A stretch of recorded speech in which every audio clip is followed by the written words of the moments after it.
Hoje é dia de Santa Ceia do Senhor Jesus, dia maravilhoso, especial, como todos os outros dias, mas hoje tem um toque especial, que vamos estar relembrando, celebrando a memória do sacrifício do nosso Mestre.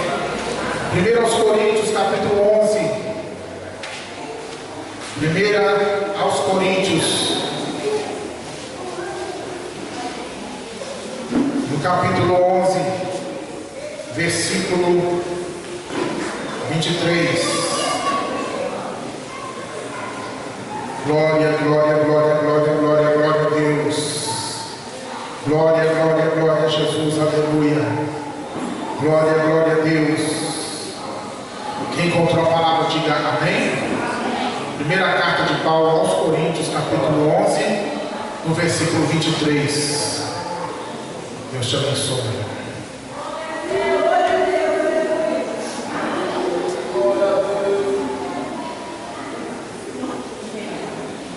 Primeiro aos Coríntios 11, 23 diz assim: porque eu recebi do Senhor o que também vos ensinei, que o Senhor Jesus, na noite que foi traído, tomou o pão e, tendo dado graças, o partiu e disse: tomai, comei, isto é o meu corpo que é partido por vós.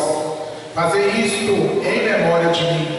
Semelhantemente também, depois de cear, tomou o cálice, dizendo: este cálice é o novo testamento do meu sangue. Fazei isto todas as vezes que beberdes, em memória de mim. Porque todas as vezes que comerdes este pão e beberdes este cálice, anunciais a morte do Senhor até que venha. Portanto, qualquer que comer este pão ou beber o cálice do Senhor indignamente, será culpado do corpo e do sangue do Senhor. Examine-se, pois, o homem a si mesmo, e assim coma deste pão e beba deste cálice. Porque o que come e bebe indignamente, come e bebe para a sua própria condenação, não discernindo o corpo do Senhor. Por causa disso há entre vós muitos fracos e doentes, e muitos que dormem. Porque se nós nos julgássemos a nós mesmos, não seríamos julgados. Mas quando somos julgados, somos repreendidos pelo Senhor, para não sermos condenados com o mundo. Amém? Feche os olhos, liga o pensamento com Deus. Se você já está ligado, continua, porque o Espírito Santo já está falando aqui nessa noite, e Ele vai falar muito mais. Amém? Em tuas mãos, Senhor, eu me coloco agora. Fala comigo nessa hora, porque meu coração deseja ouvir tua voz. Em tuas mãos,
porque aquela igreja não estava sabendo diferenciar as coisas naturais das coisas espirituais.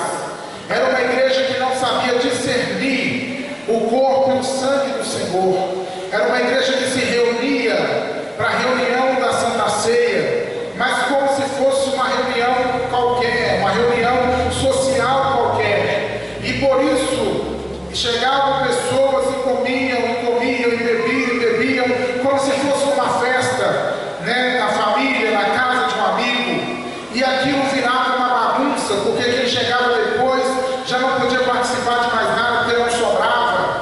E aquela igreja então estava confusa, estava indo pelo caminho errado. E Paulo, aqui usado pelo Espírito Santo, Paulo pega agora aquela situação e diz para aquela igreja: nisto que eu vou dizer para vocês, eu não vos louvo, porque vocês estão se ajuntando para pior e não para melhor. Vocês estão reunindo-se na casa do Senhor para participar, cada um, da sua própria ceia e não da ceia do Senhor. Então Paulo, ele põe aqui o ensinamento para a igreja, para mostrar para aquela igreja que a Santa Ceia do Senhor, apesar de constituída de elementos físicos, não é para alimento da carne, mas sim é para fortalecimento espiritual na comunhão com o sangue e com o corpo de Jesus Cristo. A ceia do Senhor, ela é composta de dois elementos: o pão e o suco da uva. Dois elementos que são usados para simbolizar o sacrifício de Jesus na cruz do Calvário. E é disso que fala a ceia do Senhor. Então Paulo começa a ensinar para eles: o que eu recebi do Senhor é o que eu estou ensinando para vocês.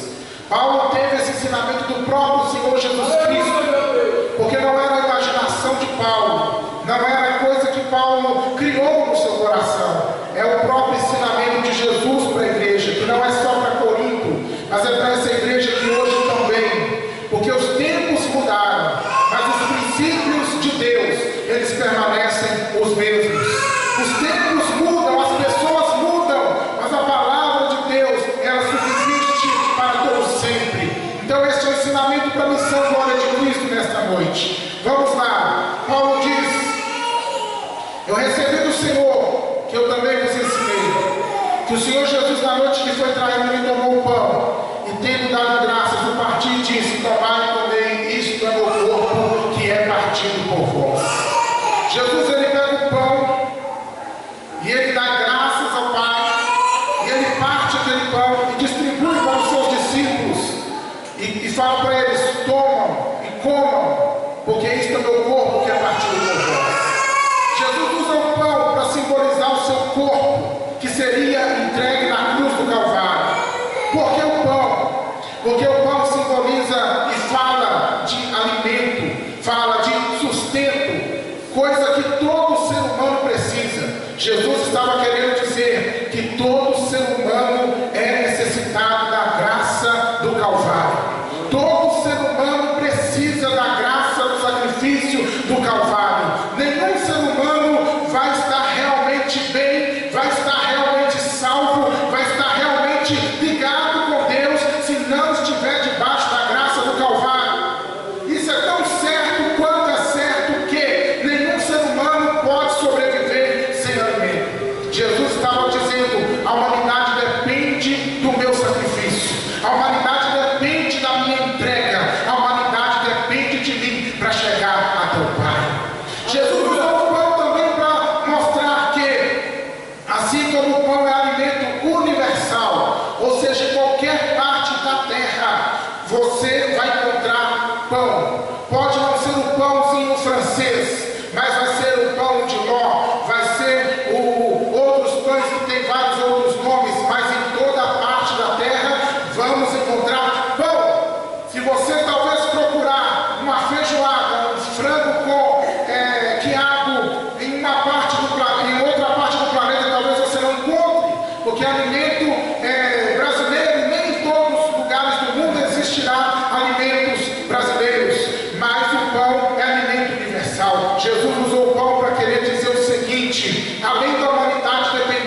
estava falando de morte e estava falando de graça. Jesus partiu o pão querendo dizer: eu vou sacrificar meu corpo para dar vida a todos vocês. Eu vou entregar meu corpo como sacrifício para todos vocês. E ele diz: tomai e comei. Ele poderia ter entregado e falar: guardem como lembrança para vocês, mas ele disse: tomam e comam. Jesus queria dizer para os discípulos: participem desta graça, estejam dentro dessa graça, e que essa graça esteja dentro de vocês. Assim como o alimento que você alimenta passa os nutrientes do seu organismo, e aquilo passa a fazer parte do seu organismo, as proteínas, as vitaminas, os carboidratos e os outros elementos de qualquer alimento, assim a graça de Jesus faz parte agora da vida daquele que crê. É por isso que Jesus disse: comam, participem, entrem nessa graça e deixem que essa graça entre em vocês. Amém? Aleluia. A gente entrou na graça salvadora de Jesus. A graça de Jesus jamais me faltará. Jamais me faltará no coração. Tem pessoas aqui que o diabo está acusando você dos seus pecados. Tem pessoas aqui que o diabo está apontando no seu rosto aquilo que você já foi um dia. Tem pessoas aqui que o diabo está bloqueando a sua oração com a justificativa de que Deus não pode te ouvir porque você errou demais. Tem pessoas aqui que estão quase a se desviar de tanta condenação do diabo no seu ouvido. Você já matou, você já prostituiu, você já roubou, você já usou drogas, você já fez isso, já fez aquilo outro, você não merece. Eu vou te chamar agora para cantar comigo. A graça de Jesus jamais faltará. Faltará no coração. Diga isso pro diabo: diabo, eu sou crente, sou salvo, sou cheio do Espírito Santo. Não é porque eu sou bonzinho hoje, não é porque eu era bonzinho porque eu não era bonzinho, e nem hoje eu sou. Glória a Deus. Por causa da graça de Jesus. Aleluia. O céu está para nós, não porque viemos à igreja, não porque usamos o terno, não porque carregamos uma Bíblia, não porque tentamos ser bons. O céu está para nós por causa da graça de Jesus. Obrigado, Jesus. Você sabe o que significa graça? Favor merecido. É um favor que não merecemos. Nenhum de nós aqui merecia. E nem merecemos. Nós podemos suar, podemos orar 24 horas, podemos jejuar 120 dias, o ano inteiro. Podemos ser aquela pessoa que monta uma casa no monte. Não estou tirando merecimento de nenhuma dessas coisas, porque tudo isso é importante. Orar muito, jejuar muito, orar muito, tudo isso é importante. Mas nada disso é suficiente para te dar o céu. Aleluia. Só uma coisa é suficiente: Jesus, no seu sacrifício do Calvário. Ele já pagou o preço, ele já abriu a porta. Agora nós só temos que crer e entrar. Aleluia. Porque isso é graça. Como diz a Bíblia, não vem de vós, não vem de vós, não vem das obras, para que ninguém se glorie. Isso é graça, é o favor que você não merece. Quando se trabalha, você recebe seu salário, você não está recebendo uma graça, você está recebendo o pagamento de uma dívida, porque o seu patrão contraiu uma dívida com você. Você trabalhou para ele, então ele tem a obrigação de te pagar. Mas quando não se trabalha e mesmo assim se recebe, isso é graça, isso é favor que não se merece. Não merece, você não trabalhou, só merece o salário quem trabalha. Mas se você não trabalha e recebe o salário, você está recebendo uma graça. É assim que Deus fez.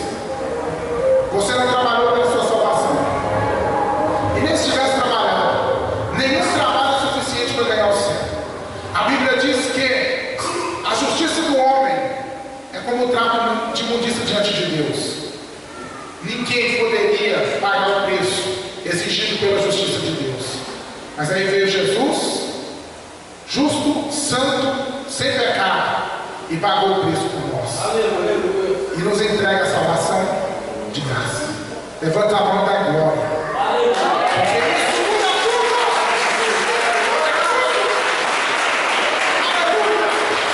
Então Jesus entregou seu corpo naquela cruz para nos dar a salvação, para dar essa salvação a todo aquele que crê.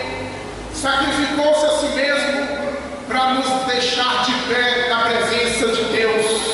Porque pão fala de sustento, e sustento é o que mantém o homem de pé. E quando eu falo estar de pé na presença de Deus, é estar lavado, é estar santificado, é estar diante do Senhor como filho, como vocês hoje são. Amém? Filhos de adoção pela graça de Deus. E Jesus também, tendo dado graças, semelhantemente também, depois de cear, tomou o cálice, dizendo: este cálice é o Novo Testamento no meu sangue. Aleluia, meu Deus. Depois de ter dado graças no pão, ter partido o pão, Jesus agora pega o cálice e diz para eles, com o fruto da vide, que era o suco fresco da uva, acabado de ser espremido da uva. Jesus enche o cálice com aquele fruto da vide e mostra para os seus discípulos e fala: este cálice aqui é o Novo Testamento do meu sangue. Fazer isso todas as vezes que beberdes, em memória de mim. Amém? O que significa Novo Testamento no meu sangue? Quando se fala de novo é porque tinha um velho, é porque tinha um antigo. Testamento é pacto, é aliança. Havia uma antiga aliança. Até Jesus morrer na cruz, o que imperava no relacionamento com Deus, de homem com Deus, de Deus com os homens, era a antiga aliança, baseada em leis, em ordenanças e em mandamentos que estão descritos lá no Pentateuco, que estão descritos lá no livro de Êxodo, Levítico, Números, Deuteronômio, leis que Deus determinou para guiar o relacionamento do povo com Deus. E havia muitas leis, mas como coisas principais na lei, das leis, era na questão do homem pecar. O que o homem deveria fazer? O homem deveria oferecer um animal no seu lugar, como oferta a Deus. Pelo seu pecado, o homem oferecia um animal. Aquele animal morria simbolicamente no lugar daquela pessoa. Ao invés da pessoa morrer, o animal morria no lugar dela.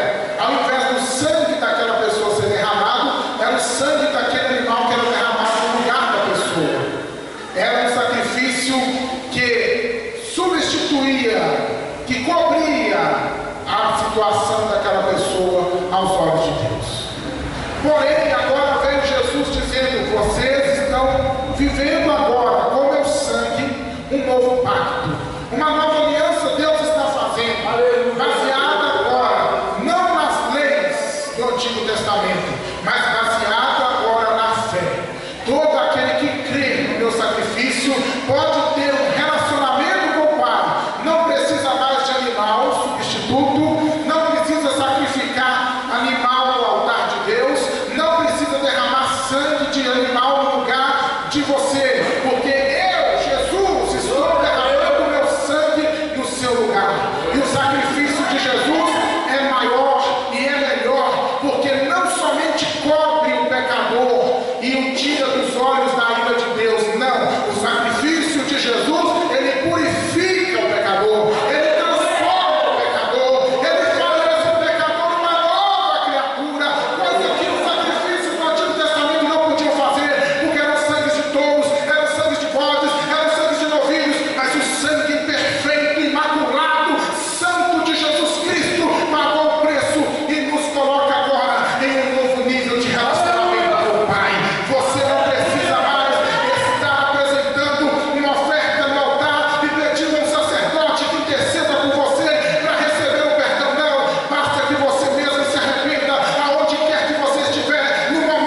quando esse homem condenado, essa mulher condenada, como era eu e você, aceitamos a graça de Deus, aceitamos Jesus como nosso Senhor e Salvador, aí tudo muda.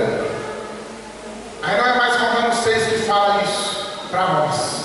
Agora é Romanos 8 que fala, portanto agora, nenhuma condenação há para aqueles que estão em Cristo Jesus, que não andam mais segundo a carne, mas que andam segundo a Espírito. Aleluia! Aleluia!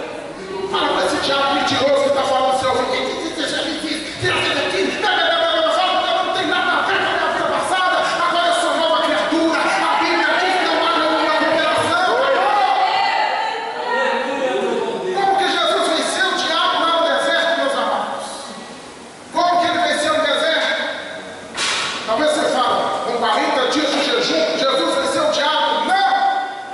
Jesus não venceu o diabo com 40 dias de jejum. Jesus venceu o diabo com o poder da palavra de Deus. 40 dias de jejum foi para nos dar exemplo, foi preparação para o ministério terreno de Jesus, foi com outros objetivos, mas para vencer o diabo ali, Jesus usou a palavra de Deus. Quer vencer o diabo? Use a palavra de Deus, use a espada do Espírito, que é a palavra de Deus. Para vencer o espírito de condenação, que o Espírito Santo me faz saber que muitos aqui têm sofrido na sua mente com o espírito de condenação. Para vencer esse espírito, use a palavra de Deus. Fale a palavra de Deus no diabo. Portanto, agora nenhuma condenação há para aqueles que são em Cristo Jesus. Nenhuma condenação. Toda vez que o diabo vem trazer a vida velha, fala nenhuma condenação há para os que estão em Cristo Jesus. E a Bíblia diz: resistir ao diabo e ele vai fazer o quê? Vai colocar o rabinho entre as pernas e fugirá de vós. Amém? Oh glória, usa a espada do Espírito. Jesus então falou: faça memória de mim.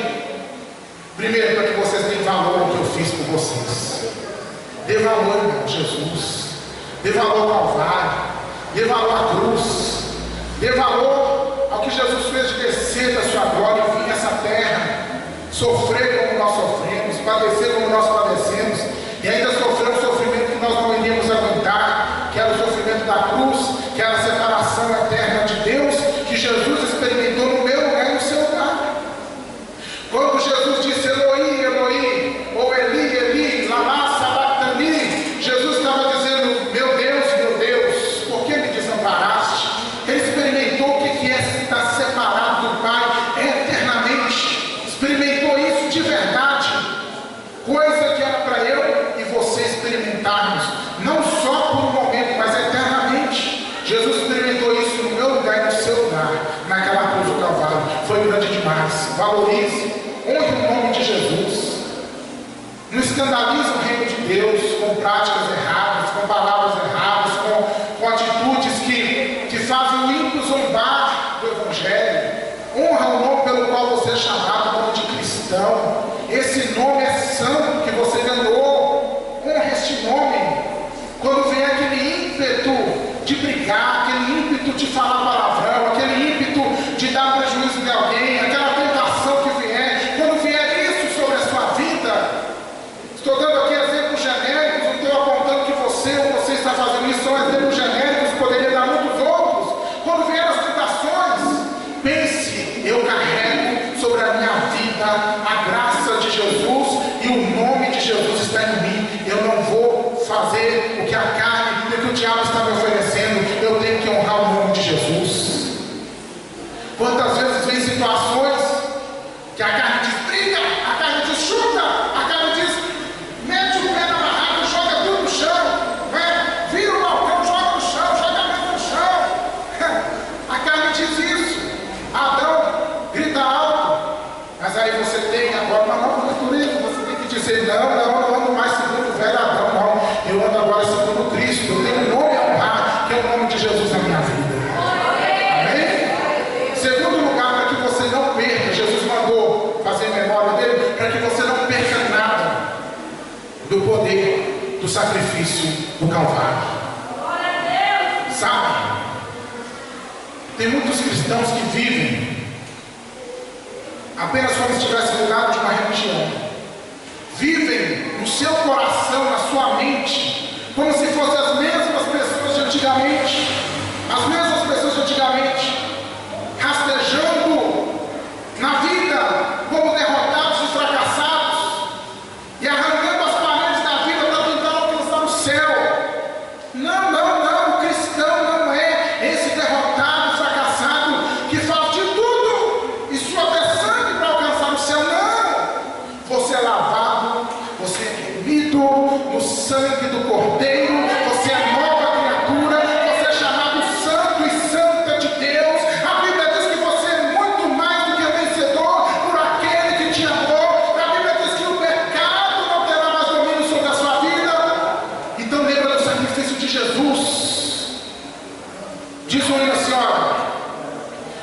Era um pecador, andava sem Jesus, não tinha esperança nem divina luz. Você era, e agora? Hoje sou remido, Cristo me salvou, com seu sangue me lavou. É isso que nós somos. Mas o diabo é um mentiroso. Quer fazer você acreditar que você é a mesma pessoa de antes. É mentira. Você é nova criatura. Você tem a vida de Deus em você. Então viva nessa altura. E toda vez que o diabo quiser te provar o contrário, lembra da cruz do Calvário. O preço pago ali mudou tudo e muda tudo na vida de quem crê. Amém? Então é isso que nós vamos celebrar agora. O sacrifício de Jesus na cruz. Eu gostaria de pedir a você ficar de pé, por favor. Amém? Fica de pé.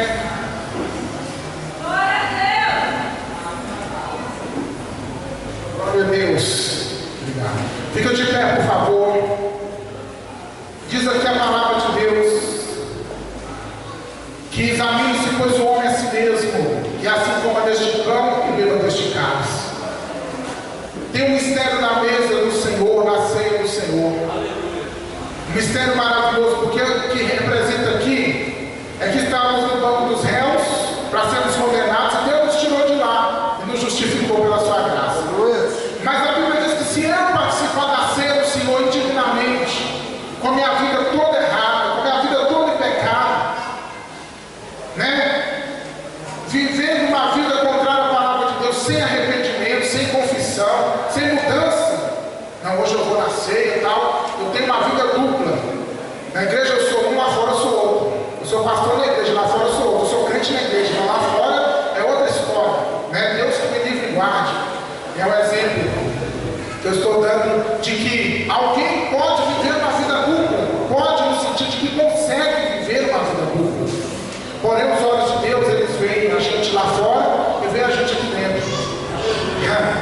E não só vê a gente por fora, lá fora e por fora aqui dentro. Deus vê a gente por dentro, lá fora e por dentro aqui dentro. Aleluia. Então, diante dos olhos do Pai, não tem como nos esconder. É por isso que a Bíblia diz: examine-se a si mesmo, porque se comer deste pão e beber deste cálice indignamente, uma vida em pecado constante, sem mudança, sem arrependimento, vamos nos tornar réus. Vai ser para a própria condenação. Misericórdia, já pensou uma coisa dessa? Momento festivo de alegria, todo mundo celebrando, e a gente está participando da nossa própria condenação, para sair daqui pior do que entramos. Irmãos, já basta luta na vida, para que procurar mais luta? Vamos examinar nós mesmos. Amém? E se tem alguém aqui que não está com a sua vida diante de Deus, você sabe, não participe da ceia. Deixa para próxima, se arrepende, muda de vida, conserva seus caminhos, muda a sua conduta com Deus. E não participa hoje, deixa para próxima. Vai ser melhor assim. Nós não estamos num tribunal. Não estamos num tribunal.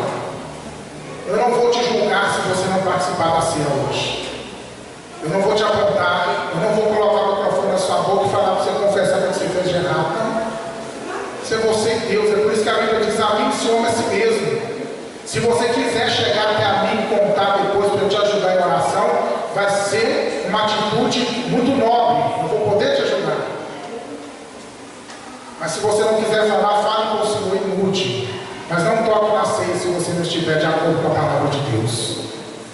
Porque eu não quero ver você fraco, doente e nem morto. Porque a Bíblia diz aqui, ó, por causa disso, de participar da ceia errado, tem muita gente fraco, tem muita gente doente e tem muita gente até que dorme, que já morreu. Dormia-se embora para morrer, espiritualmente falando. Tem muita gente fraca no reino de Deus, muita gente doente no reino de Deus, muita gente morta no reino de Deus, de tanto participar da ceia em pecado.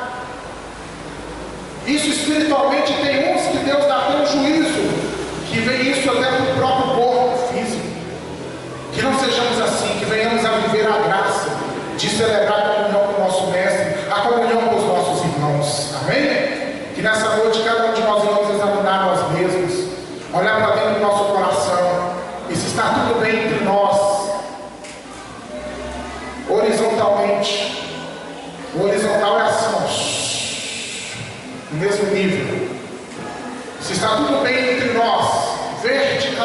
vertical é assim, ó. Horizontalmente, eu com vocês e vocês comigo. Verticalmente, eu com Deus, você com Deus. Está tudo bem nesses níveis? Participa da ceia, vai ser uma bênção para a sua vida. Mas se não está, essa é uma noite bom Senhor. Uma noite de chegar no próximo, irmão, você me perdoa. Estou vacilando contigo, estou pisando no teu pé, você não está nem sabendo. Meu irmão, você me perdoa, eu estou falando muito mal de você, meu irmão. Misericórdia, não estou vigiando nada. A notícia lá em casa, a notícia na minha rua é só você. Misericórdia. Se houver isso, tem que ser mudado, tem que ser transformado. Marido que estiver tratando mal a esposa, chega na esposa agora e fala: me perdoa, meu amor, estou te tratando mal, estou sendo ignorante, estou sendo estúpido, estou fazendo coisas, né, que está te magoando. Eu reconheço isso. A esposa também é nobre, meu irmão, quando a pessoa chega e fala: me perdoa. Isso é muito nobre. Chega no marido e fala: me perdoa pelas coisas que eu tenho falado, que eu tenho feito contra você, me perdoa. Eu não quero participar da ceia assim, mas eu também não estou falando isso só para participar da ceia. Eu quero que esse seja um marco de mudança na nossa vida. Tem que ser assim. E verticalmente também. O pecado não é contra o próximo, mas é contra Deus. Fala com o papai aí o que você está errando, tá bom? Você conhece seu coração e Deus também te conhece.